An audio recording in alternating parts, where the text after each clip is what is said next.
आप सभी का टेक एडुमेट यूट्यूब चैनल पर स्वागत है।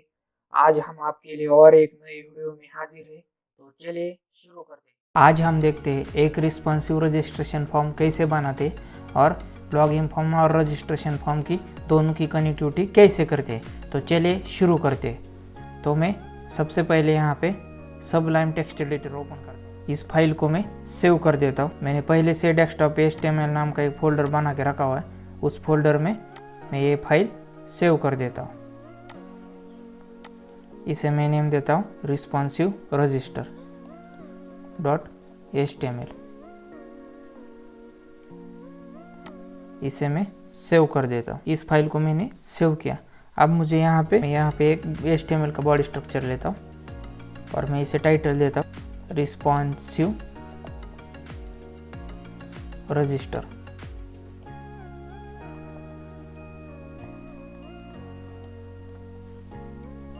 इसके बाद हमने एक पहले वाले वीडियो में रिस्पॉन्सिव लॉगिन फॉर्म कैसे बनाते, इसका भी एक वीडियो बना है। इस वीडियो की लिंक आपको डिस्क्रिप्शन में मिल जाएगी, नहीं तो सिर्फ आपको आई बटन पर क्लिक करना है।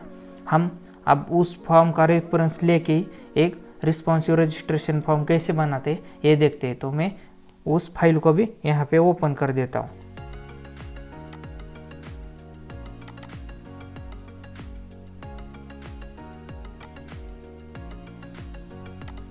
रिस्पॉन्सिव लॉगिन, यहाँ पे उस फाइल को ओपन किया है।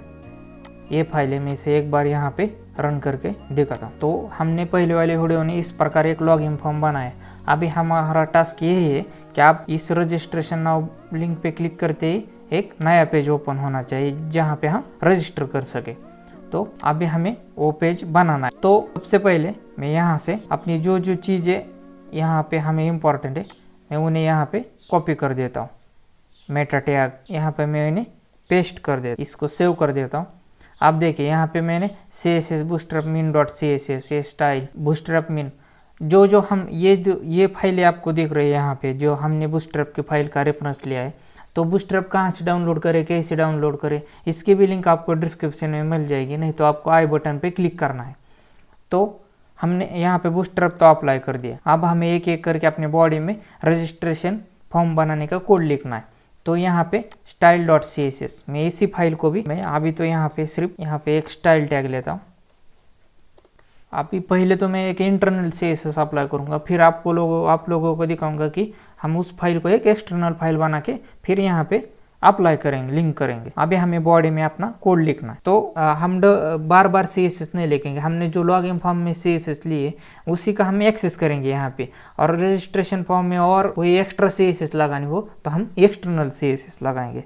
तो यहाँ पे मैं एक डिव टैग लेता हूँ। यहाँ पे मैं डिव टैग के अंदर एक फॉर्म टैग लेता हूँ।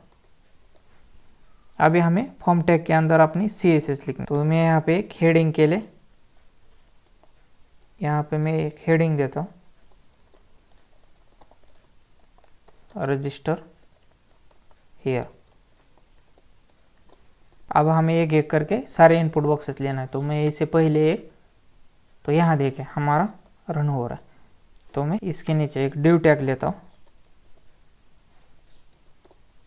और इस डिव टैग के अंदर मैं एक इनपुट बॉक्स लेता हूँ। यहाँ पे इनपुट टाइप टेक्स्ट, नेम हमारा पहला वाला फर्स्ट नेम रहेगा। तो मैं अब इस यहाँ पे लेता हूँ एप नेम। पहला हमें फर्स्ट नेम के लिए चाहिए, तो हमें लेबल भी देना है। तो मैं इस इनपुट बॉक्स के ऊपर एक डिव टैग के अंदर ही एक लेबल लेता हूँ। तो अब मैं यहाँ पे name equal to app name देता हूँ, इसे सेव करता हूँ और एक बार ब्राउज़र में रन करके दे। तो देखिए इस प्रकार हमारा एक इनपुट बॉक्स आ चुका है। अभी हमें लेबल देना है। तो इस यहाँ पे मैंने लेबल लिया। अब मैं यहाँ पे लेबल देता हूँ। यहाँ पे मैं फर्स्ट नेम देता हूँ, फर्स्ट नेम, और इसके अंदर इसे मैं फर्स्ट नेम लिखता हूँ कोलन। तो ये हमारा लेबल हो चुका है। इसे एक बार सेव करता हूँ और रन करके देखता हूँ। तो इस प्रकार से हमारा लेबल भी आ चुका है। तो एक एक करके मैं एक एक करके अब इसे इसे बूटस्ट्रैप 4 में एक रिस्पॉन्सिव किस प्रकार बनता है, तो इसे एक एक करके यहीं पे मैं क्लास लगा देता हूँ। मैं इस ड्यू टैग के अंदर जाता हूँ और यहाँ पे लिखता हूँ क्लास और यहाँ पे मैं फॉर्म बॉडी लेता हूँ, फॉर्म बॉडी। इसके बाद मैं लेता हूँ जस्टिफाई कंटेंट सेंटर, आ जाए, सेव कर देता हूँ इसे। इसके बाद मैं नीचे फॉर्म टैग में आता हूँ और क्लास में मैं टेक्स्ट लेआउट देता हूँ।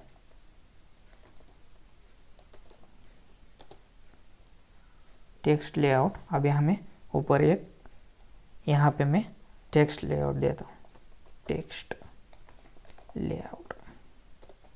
लेआउट में हम फॉन्ट साइज कितनी होनी चाहिए, विड्थ क्या होनी चाहिए, बोल्ड होना चाहिए, फॉन्ट फैमिली क्या होना चाहिए, स्टाइल क्या होनी चाहिए, ये सब कुछ अब हमें यहाँ में फॉन्ट फैमिली सिर्फ।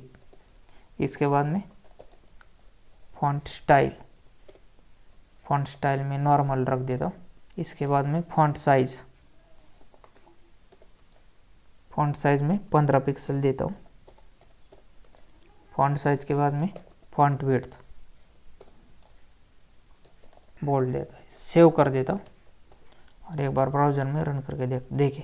तो इस प्रकार से हमने अभी बूटस्ट्रैप रिस्पॉन्सिव पे हम वर्क कर रहे हैं कि किस प्रकार, ये देखें।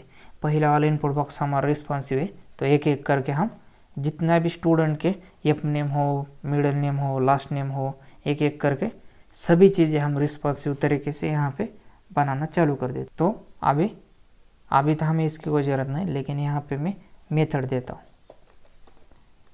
मेथड में पोस्ट देता हूँ। अब हमें अपना जो H1 है यहाँ पे मैं क्लास देता हूँ, क्लास में यहाँ पे टेक्स्ट सेंटर जो बूटस्ट्रैप 4। अब हमें लेटेस्ट बूटस्ट्रैप 4 में ये सभी चीज़ें बना रहे हैं। तो हेडिंग के देने के बाद मैं इस ड्यू टैग के अंदर आता हूँ, जो हमारा पहला वाला इनपुट बॉक्स है। यहाँ पे मैं क्लास देता हूँ और फॉर्म ग्रुप। अब हमें हमारे इनपुट बॉक्स को एक एक करके बूटस्ट्रैप की क्लास लगाने, तो मैं यहाँ पे क्लास देता हूँ। यहाँ पे मैं फॉर्म कंट्रोल, यहाँ पे मैं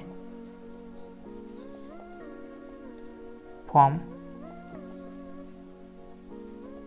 कंट्रोल LG, जो जिस पर भी हम डिवाइस पर ये फॉर्म ओपन करके तो उस डिवाइस की ये साइज लेगा। मैं इसे सेव कर देता हूँ और एक बार ब्राउज़र में रन करके तो देखिए हमारे इनपुट बॉक्स का शेप साइज इस प्रकार बूटस्ट्रैप 4 की वजह से आ चुका है। मैं इसे एक बार तो देखिए इस प्रकार हमारा बूटस्ट्रैप 4 की वजह से ये इनपुट बॉक्स में आपको चेंजेस दिख रहे। अब हम एक एक करके सारे इनपुट बॉक्स लेंगे, तो मैं यहाँ पे एक प्लेस होल्डर देता हूँ, प्लेस फर्स्ट नेम, सेव करता हूँ मैं इसे। अब हमें इसी इनपुट बॉक्स को कॉपी करना है, इसे नीचे पेस्ट करना है। ये मिडिल नेम के लिए, ये लास्ट नेम के लिए, ये मैं इसे सेव करता हूँ और एक बार रन करके देखता हूँ। तो देखिए आ रहे हैं हमारे। तो अब हमें क्या करना है, इससे फर्स्ट नेम को हमें मिडिल नेम देना है, मिडिल नेम। इस मिडिल नेम को मैं कॉपी करता हूँ, यहाँ प्लेस होल्डर में मैं इसे पेस्ट कर देता हूँ। इसको मैं कैपिटल नेम का, एफ नेम की जगह हमें सिर्फ एम नेम लेना है, बाकी सब कुछ जैसे है वैसा ही रहेगा। यहाँ पे सिर्फ लास्ट नेम, यहाँ पे लास्ट नेम, यहाँ पे लास्ट नेम, सेव करता हूँ और एक बार रन करके देखिए सभी चेंजेस हमारे आ चुके। अब इसके बाद हमें क्या करना है, हमें इसके बाद हमें मोबाइल नंबर के लिए लेना है, तो मैं इसे ही सीधा कॉपी कर देता हूँ।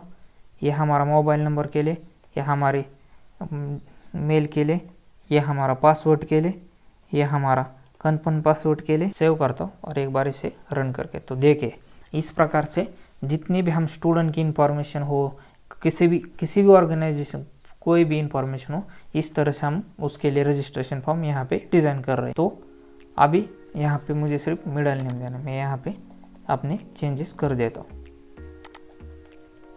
Middle name, last name, save कर देता हूँ। ये मोबाइल नंबर के लिए मैं यहाँ से एम नाम लिखता हूँ, यहाँ पे मैं मोबाइल नंबर लिखता हूँ। यहाँ पे मैं यम जो इनपुट टाइप होगा वो मैं इसे नंबर देता हूँ। और यहाँ पे मैं मोबाइल नंबर के बाद बारी आती है मेल की, तो यहाँ पे मैं ईमेल लिखता हूँ। वैसे मैं यहाँ पे ईमेल इसे मैं कॉपी कर देता हूँ और यहाँ पे मैं पेस्ट कर देता हूँ। उसी प्रकार मैं यहाँ पे भी पेस्ट कर देता हूँ। मेल के बाद हमें पासवर्ड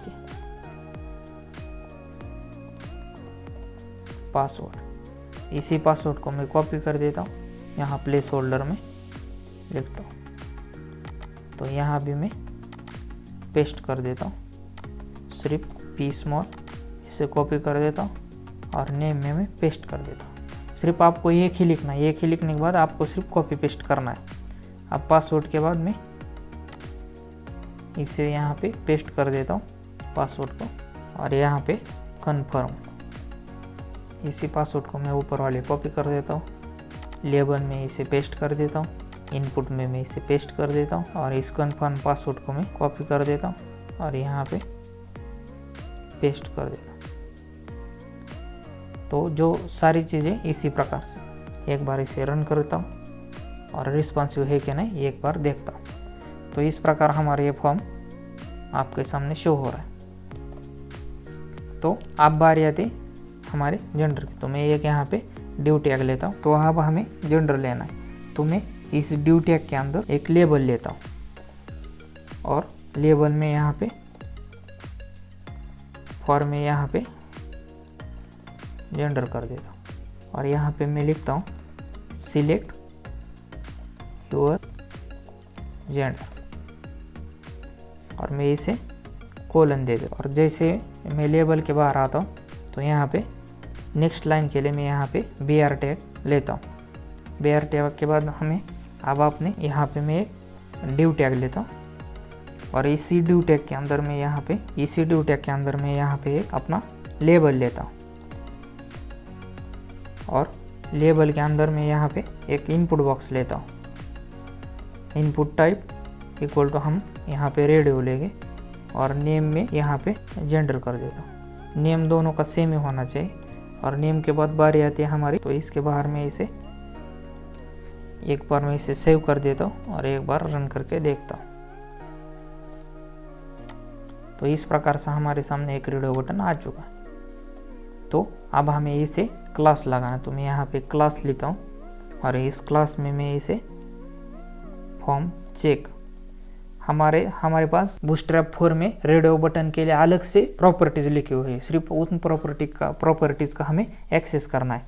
तो मैं यहाँ पे प्रॉपर्टीज एक्सेस करता हूँ, फ्रॉम चेक इनपुट यहाँ पे देके रेफरेंस आ रहा है, सेव कर देता हूँ और इस लेबल में भी मैं यहाँ पे एक क्लास ले लेता हूँ। मैं लेबल के लिए यहाँ पे फॉर्म चेक लेबल यहाँ पे देके आ रहा है। तो इस प्रकार से अब हमें इस जो एक ड्यू टैग के अंदर एक मेल के लिए ड्यू टैग लिया, यहाँ पे मैं क्लास लेता हूँ और यहाँ पे मैं फॉर्म चेक इनलाइन प्रॉपर्टी का मैं एक्सेस कर। तो एक एक करके हमने सभी प्रकार से यहाँ पे बूटस्ट्रैप 4 की प्रॉपर्टीज लगाई। तो इसी प्रकार हमें ये जो हमने मेल के लिए लिया, तो इसी प्रकार हमें फीमेल के लिए लेना। मैं इसे ही कॉपी कर देता हूँ और नीचे सिंपली पेस्ट कर देता हूँ। जो चीज़ें सभी सेम होगी, सिर्फ यहाँ पे मुझे मेल की जगह फीमेल करना है। तो इसी प्रकार सिर्फ आपको एक प्रकार से डिज़ाइन करते हुए किस प्रकार से कोड करना है, इसके सिर्फ आपको आइडिया होनी चाहिए। एक आने के बाद आपको दूसरा सिर्फ कॉपी पेस्ट करना है। तो देखिए अब हमें इन दोनों में से एक ही रेडियो बटन सिलेक्ट होना चाहिए, तो हो रहा है। इसलिए हमने यहाँ पे नेम इक्वल टू जेंडर दोनों सेम दिया है।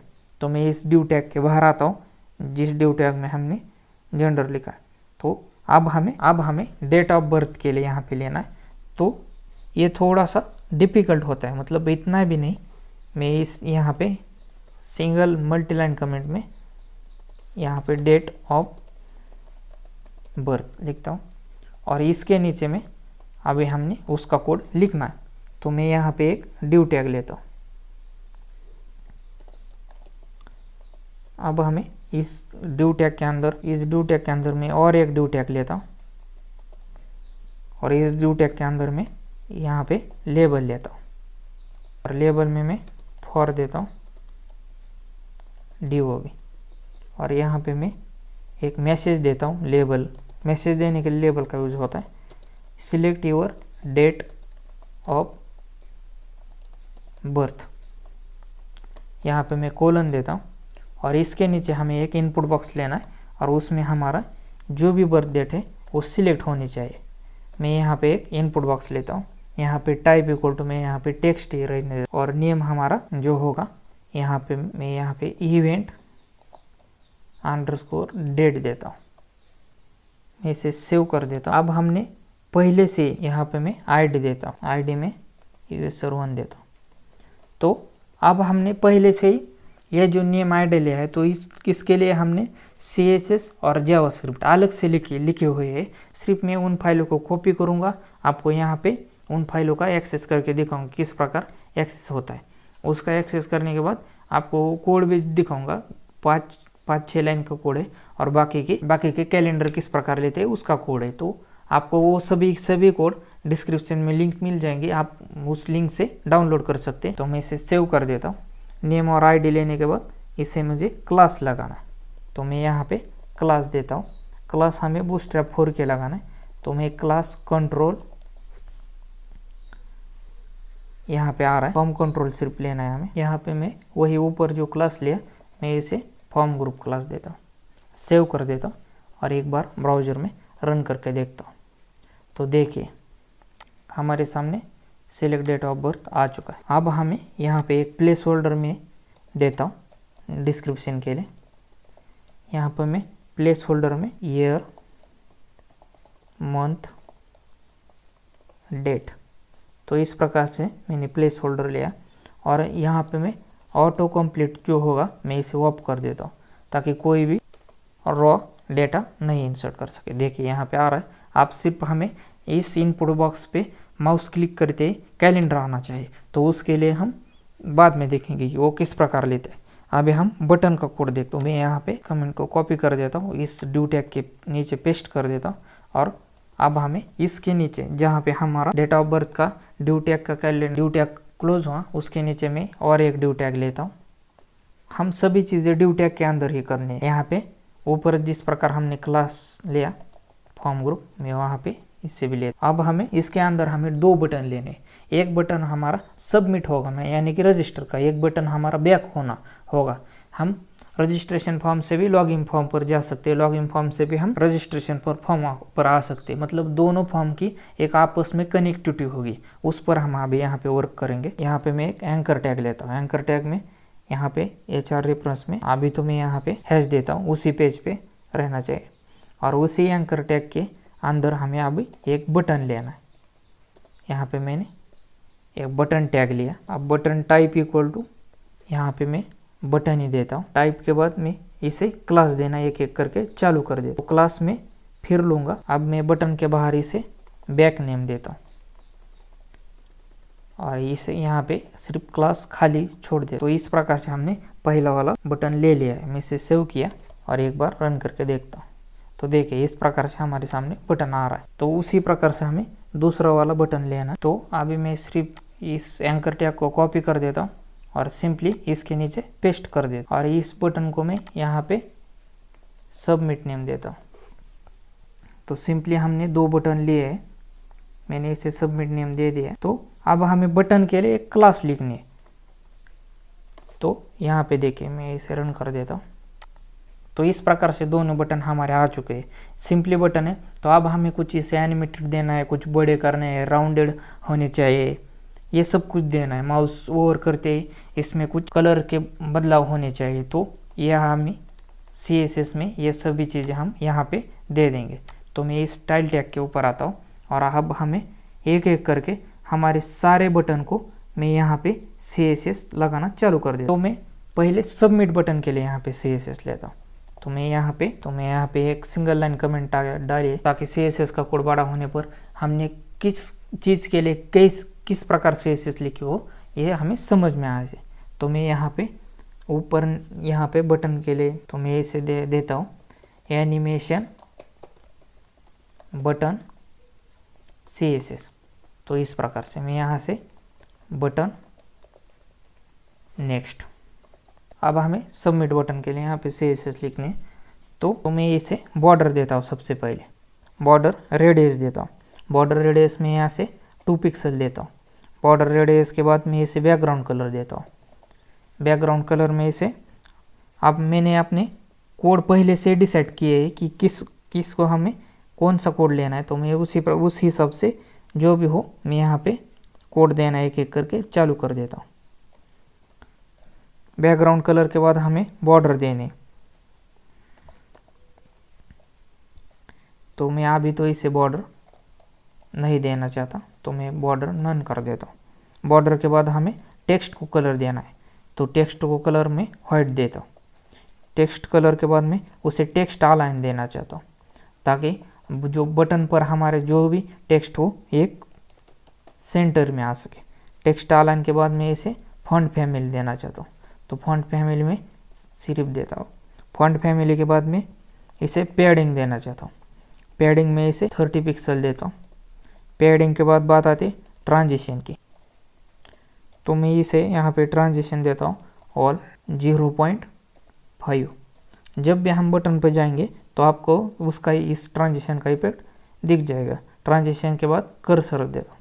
कर्सर में पॉइंट दे देता हूँ ताकि बटन पर माउस ओवर करते हमारा हैंड का लोगो आ जाए। मार्जिन में इसे 25 पिक्सल देता हूँ। मार्जिन के बाद बॉक्स शेडो। अब बॉक्स शेडो में से 0, 10 पिक्सल, 20 पिक्सल, -8 पिक्सल और मैं इसे RGB देता हूँ, यानी कि कलर्स देता हूँ। तो RGB में 0,0,0,7। तो इस प्रकार से हमने RGB सेट किया। फाइनल में इसे कोलन देता हूँ। इसे फॉन्ट साइज देता हूँ। मैं इसे फॉन्ट साइज 15 पिक्सल देता हूँ। फिर मैं इसे फॉन्ट वेट देता हूँ।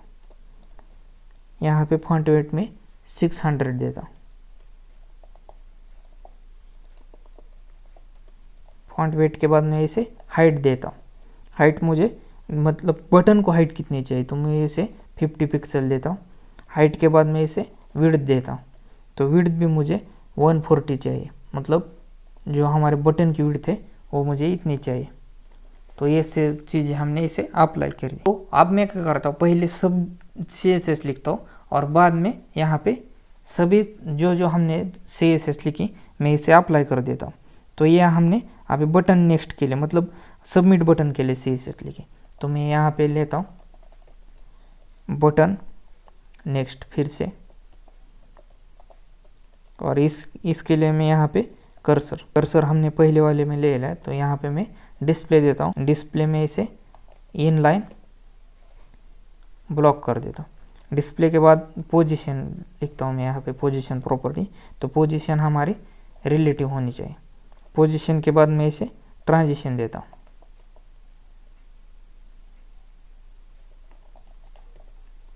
तो ट्रांजिशन में इसे 0.5 सेकंड देता हूँ। माउस ओवर करते उसके इफेक्ट दिखने चाहिए, तो मैं यहाँ पे और एक लेता हूँ बटन नेक्स्ट, यहाँ पे कोलन देता हूँ और आफ्टर, मतलब माउस होवर करने के बाद हमें इस पर इफेक्ट दिखने चाहिए। मैं इसे ओपेसिटी देता हूँ, मैं इसे 10 पिक्सल देता हूँ, राइट। तो इस प्रकार से हमने नेक्स्ट बटन के लिए सभी CSS यहाँ पे अप्लाई कर दिए। अब हमारे यहाँ पे हमने जो CSS अप्लाई कर दी वो यहाँ पे मैं बटन में देता हूँ। तो यहाँ पे मैं सबसे पहले बूटस्ट्रैप 4 की BTN प्रॉपर्टी एक्सेस करता हूँ। BTN के बाद में यहाँ पे BTN प्राइमरी एक्सेस कर देता हूँ बूटस्ट्रैप 4 की। BTN प्राइमरी के बाद में अपने बटन को यहाँ पे मैं स्मॉल चाहिए, तो उसके लिए BTN SM प्रॉपर्टी एक्सेस कर देता हूँ। और जो हमने अभी बटन ने रजिस्टर बटन के लिए ऊपर हमने जो CSS लिखी है, तो वो मैं अभी यहाँ पे एक्सेस कर देता हूँ। बटन नेक्स्ट मैं यहाँ पे BTN एक्सेस कर देता हूँ एक बार। BTN के बाद मैं इसे यहाँ पे empty देता हूँ, हमारी साइज होनी चाहिए। तो ये बूटस्ट्रैप 4 में empty, और इसके बाद मैं यहाँ पे इसे एक बार सेव कर देता हूँ और आपको दिखाता हूँ किस प्रकार हमारा आउटपुट आ रहा है। तो आप यहाँ पे देखिए हमारा जो सबमिट बटन है वो इस प्रकार आ रहा है। हम यहाँ पे देखिए माउस इस पर क्लिक करने के लिए हम जब माउस लेते हैं तो उसके कलर चेंज हो रहे हैं, हम माउस हटा देते फिर भी कलर चेंज हो रहे हैं। तो इस प्रकार हमने अपने इसके लिए ऊपर CSS एक इंटरनल CSS अप्लाई कर दी। तो अब हमें और प्रॉपर्टी चाहिए, हमारा बटन राउंडेड होना चाहिए। तो मैं यहाँ पे BTN ब्लॉक बूटस्ट्रैप 4 की प्रॉपर्टी देखिए, मैं इसे सेव कर देता हूँ और एक बार रन करके देखता हूँ। अब हमें राउंडेड बटन के लिए CSS लिखने, तो मैं यहाँ पे राउंडेड पिल देखिए आ रहा है, यहाँ पे राउंडेड पिल देता हूँ मैं, और राउंडेड पिल के बाद मैं सेव कर देता हूँ मैं इसे और एक बार रन कर दे, देखिए आ रहा है। लेकिन बटन पर जो टेक्स्ट है वो हमारा कैपिटल नहीं है। तो इसके लिए मैं यहाँ पे और एक प्रॉपर्टी लिखता हूँ, मैं यहाँ पे लिखता हूँ टेक्स्ट अपर केस, देखिए आ रहा है, पहले रेफरेंस आ चुका है। मैं इसे सेव कर देता और एक बार रन, देखिए हमारी सभी प्रॉपर्टीज़ हमने इसी प्रकार से लिख दिए। तो ये हुआ हमारी बटन के लिए। तो मैं इस क्लास को सिंपली कॉपी कर देता हूँ रजिस्टर बटन वाले, और ऊपर जो बैक का बटन है यहाँ पे मैं पेस्ट कर देता हूँ और इसे मैं एक बार रन करके देखिए हमारे दोनों बटन आ चुके। सिर्फ हमें बटन चाहिए और हमने ऊपर यहाँ पे सिर्फ एक ही बटन के लिए CSS लिखी, उस CSS को हमने सिर्फ कॉपी किया। तो इसी प्रकार से हमने बटन के लिए CSS लिए हुए। तो मैं इसे कॉपी कर देता हूँ और जहाँ हमारी इस बटन की CSS का एंड हो रहा है यहाँ पे मैं इसे पेस्ट कर देता हूँ और यहाँ। तो इसी प्रकार से हम कमेंट इसलिए देते हैं ताकि बाद में हमें कहाँ हमने क्या लिया है इसके लिए हमें ज़्यादा ढूंढने की ज़रूरत नहीं पड़े। तो ये देखिए हमारे बटन आ रहे। तो मैं अभी हमारे डेस्कटॉप में बनाया हुआ HTML फोल्डर के अंदर जाता हूँ। HTML फोल्डर के अंदर में यहाँ पे रिस्पॉन्सिव लॉगिन जो हमने पहले वाली वीडियो में बनाया था, इस वीडियो की लिंक आपको डिस्क्रिप्शन में मिल जाएगी, नहीं तो आपको सिर्फ आई बटन पे क्लिक करना है। उस वीडियो में हमने लॉगिन बटन बनाया था, अब हम इस वीडियो में रजिस्टर बटन बना रहे।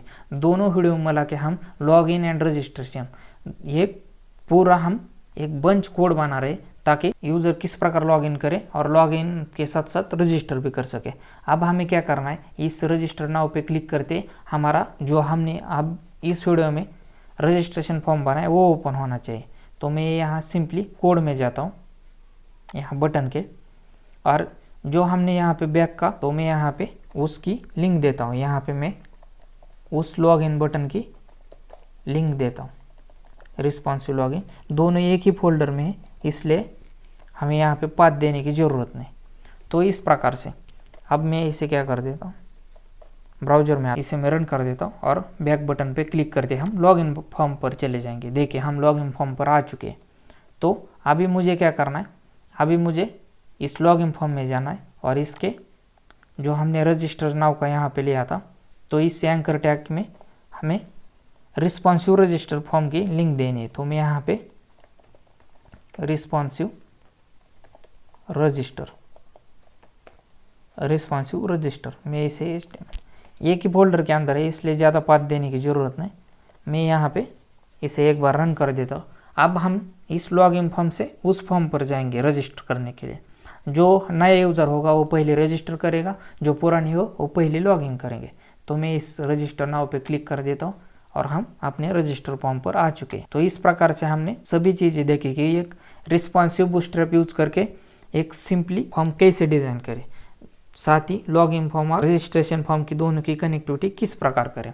अब हमें फाइनली एक बात करनी है कि ये जो हमने डेट ऑफ बर्थ लिए तो इसके लिए हम कैलेंडर कैसे लें और उसे सिलेक्ट कैसे करें। उस फाइल को यहाँ पे कॉपी कर देता हूँ,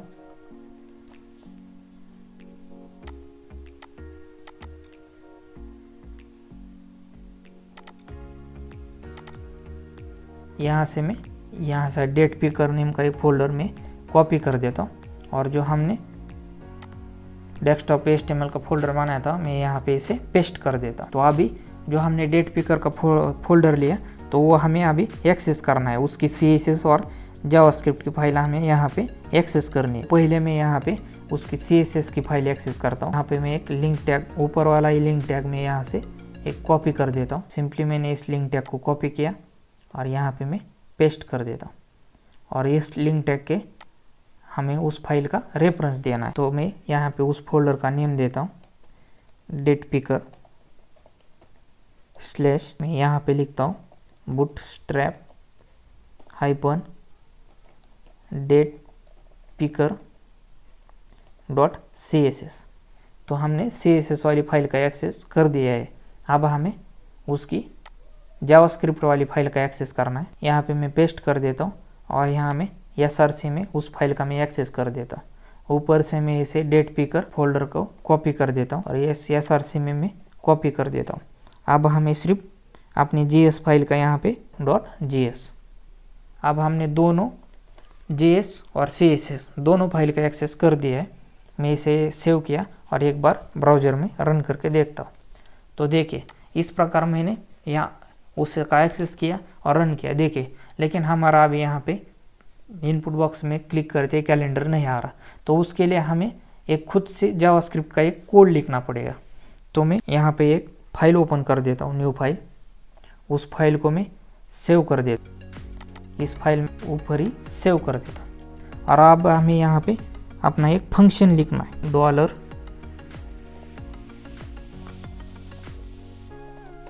$फंक्शन पैरेंथेसिस, और इसके अंदर हमें अभी एक फंक्शन देना है। तो मैं यहाँ पे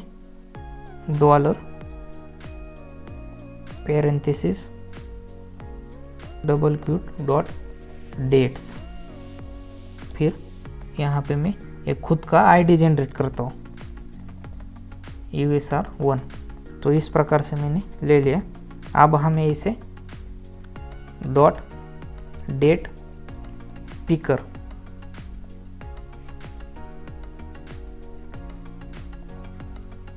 और इसके अंदर हमें फॉर्मेट देना है कि कौन सा फॉर्मेट होना चाहिए। जो डेट ले रहे हैं हम उसका कौन सा फॉर्मेट होना चाहिए। और फॉर्मेट के बाहर में कोलन और डबल कोलन लेता हूँ। इसमें मैं जो बर्थ डेट का एक फॉर्मेट होता है वो हम ईयर, मंथ और डेट इस फॉर्मेट में ले रहे। तो मैं इस फॉर्मेट को यहाँ पे लिख देता हूँ कोमा, और यहाँ मैं नीचे सिंगल क्यूट में मैं यहाँ पे ऑटो क्लोज देता हूँ कोलन, इसे मैं नेक्स्ट लाइन के लेता हूँ और ऑटो क्लोज मैं यहाँ पे ट्रू देता हूँ। तो इस प्रकार से तो ये यहाँ पे क्लोज होने के बाद सेमी कोलन आएगा, इसको मैं ऊपर लेता हूँ और यहाँ पे भी हमारा सेमी कोलन आएगा। तो आप देखिए इस प्रकार से सिर्फ 6 लाइन का हमने एक फंक्शन लिखा हुआ है। उन दोनों फाइल को हम एक एक्सेस कर रहे हैं इस फंक्शन से। यहाँ पे देखिए हमने एक ID जनरेट किया और यहाँ पे डेट। तो अभी हमें जो रिस्पॉन्सिव है रजिस्टर, यहाँ पे हमें उस फाइल का एक्सेस करना है। तो मैं यहाँ पे सिंपली इस जावास्क्रिप्ट को कॉपी कर देता हूँ और नीचे पेस्ट कर देता हूँ। अब हमें सिर्फ src में जो हमने अभी calendar.js फाइल बनाई सिर्फ उसका एक्सेस करना है .js। तो देखिए मैं इसे एक बार सेव कर देता हूँ और एक बार ब्राउज़र में रन करके देखता हूँ।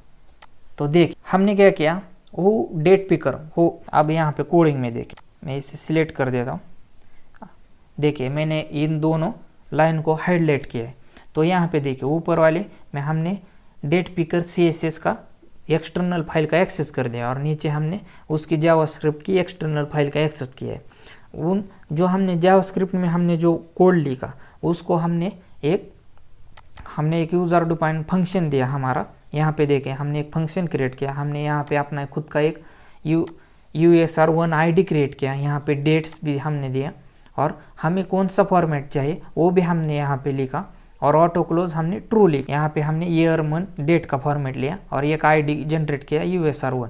तो यहाँ पे देखें तो इस फाइल को हमने calendar.js से रिस्पॉन्सिव रजिस्टर में हमने एक्सेस। यहाँ पे हमने एक कोड लिखा है ड्यू टैग में और यहाँ पे मैंने यहाँ पे नेम दिया मैंने इवेंट डेट और ये जो ID है यही इंपॉर्टेंट है। इस ID के वजह से हमने जो एक्सटर्नल यूज़र डिफाइन एक फंक्शन डिफाइन किया, वहाँ पे जो हमने ID जनरेट किया हैश यहाँ पे हाईलाइट किया हुआ है, #USR1 जो हमने आईडी जनरेट, वही आईडी का हमने यहाँ पे इस इनपुट बॉक्स में एक्सेस कर दिया, इसलिए वहाँ पे कैलेंडर आ रहा है। मैं इसे एक बार हटा के दिखाता हूँ आप लोगों को। मैंने इसे डिलीट किया, इस फाइल को मैं सेव कर देता हूँ और एक बार ब्राउज़र में रन करके देखता हूँ।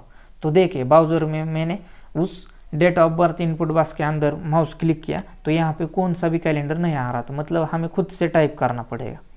तो वो ये इसलिए हो रहा है क्योंकि हमने इस calendar.js में जो हमने आईडी डिफाइन किया था, जो फंक्शन लिखा था, उस आईडी का हमने यहाँ पे एक्सेस नहीं किया। तो मैं इसका एक्सेस कर देता हूँ, सेव कर देता हूँ और एक बार ब्राउज़र में जाके रन कर देता हूँ। तो देखिए मैंने जैसे रन किया, अब मैं date of birth input box के अंदर क्लिक कर देता हूँ। देखिए हमारे सामने कैलेंडर आ रहा है। अब हम यहाँ से जो भी हमें ईयर है डेट ऑफ बर्थ में, जो भी मंथ है वो हम सिलेक्ट करके यहाँ से ले लेंगे। तो मैं यहाँ से 1995 मार्च और यहाँ में देखिए मैंने ईयर भी सिलेक्ट किया, डेट भी सिलेक्ट की। और अब हमें ये फॉर्म रिस्पॉन्सिव है क्या नहीं ये देखते। मैं यहाँ पे राइट क्लिक कर देता हूँ और इंस्पेक्ट मोड में जाता हूँ। इंस्पेक्ट मोड में जाता हूँ। अब हमें जो भी हमारा डिवाइस है उसके अनुसार यहाँ पे देखें पिक्सल मोबाइल में हमारे इस प्रकार से हमारा फॉर्म दिख जाएगा। तो आप यहाँ से चेक कर सकते हैं, नहीं तो आप सीधा इस प्रकार देख सकते हैं। तो इसी प्रकार से हमने देखा कि एक रजिस्ट्रेशन फॉर्म कैसे बनाते और उसे लॉगिन फॉर्म के साथ किस प्रकार कनेक्ट करो, किस प्रकार कनेक्टिविटी करते। यहाँ बैक से लॉगिन फॉर्म पे तो अब हम देखेंगे हमने जो इंटरनल CSS लिखी, हमें उसे सिंपली कॉपी कर देता हूँ और यहाँ पे आपको एक्सटर्नल CSS में उस फाइल में पेस्ट करके दिखाता हूँ। मैं इसे यहाँ से कट कर देता हूँ, इस फाइल को सेव कर देता हूँ और आप यहाँ पे देख सकते हैं मैंने एक यूज़र डिफाइंड CSS लिखी है style.css। मैं उस फाइल को ओपन कर देता हूँ। उसी हमारे डेस्कटॉप के HTML फोल्डर के अंदर style.css फाइल है, उस फाइल को मैंने ओपन किया और यहाँ पे नीचे में पेस्ट कर देता हूँ, सेव कर देता हूँ और एक बार ब्राउज़र में रन करके देख। यहाँ पे मैं रजिस्टर नाउ पे क्लिक कर देता हूँ। तो देखिए, तो अब हमने लॉगिन फॉर्म हो, रजिस्ट्रेशन फॉर्म हो, हमने जो भी कोड किया उस कोड की लिंक आपको डिस्क्रिप्शन में मिल जाएंगी। आप वहाँ से उस कोड को डाउनलोड कर सकते हैं। यदि ये वीडियो आपको पसंद है तो आप वीडियो को लाइक करें और वीडियो को शेयर कीजिए। और भी ऐसे नए नए वीडियो देखने के लिए आप चैनल को सब्सक्राइब करें और ही साथ ही वीडियो के नोटिफिकेशन के लिए आप बेल आइकन को प्रेस कीजिए। तो चलिए मिलते हैं और एक नई वीडियो में।